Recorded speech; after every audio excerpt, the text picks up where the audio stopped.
અયોધ્યાની theme પર painting તૈયાર કરનારનું બહુમાન સુરતમાં પીએમ મોદી પેઇન્ટિંગ જોઈને પ્રભાવિત થયા। દિવ્યાંગ મનોજ ભીંગારે આ પેઇન્ટિંગ બનાવ્યું હતું। પીએમ મોદીએ દિવ્યાંગ મનોજ ભીંગારેને મળ્યા હતા।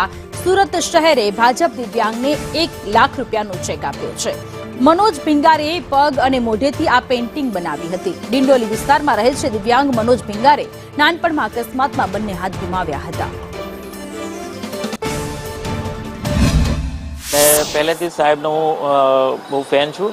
તો અયોધ્યા જ્યારે મંદિર જે બન્યું ત્યારનું એ પેઇન્ટિંગ મેં બનાવી રાખ્યું હતું અને મેં મારી એવી ઈચ્છા હતી કે સાહેબ જ્યારે સુરત પધારશે ત્યારે આ મારું પેઇન્ટિંગ સાહેબ સુધી પહોંચાડવાનો હું પ્રયત્ન કરીશ। અને એ પેઇન્ટિંગ અમે જ્યારે ડોમમાં લઈને ઊભા હતા અને સાહેબનું ધ્યાન પડ્યું તો સાહેબે જોઈને તરત પેઇન્ટિંગ મંગાવી, એના પર ઓટોગ્રાફ આપ્યા અને મને બહુ ખુશી થઈ। અને પછી સાહેબે સિક્યુરિટી ગાર્ડને કહીને મને બેક સ્ટેજ બોલાવીને મારા પેઇન્ટિંગ વિશે પૂછ્યું, મારા ગામ વિશે પૂછ્યું અને કઈ રીતે બધું કાર્ય કરે છે એના વિશે પૂછ્યું અને મને ખૂબ આનંદ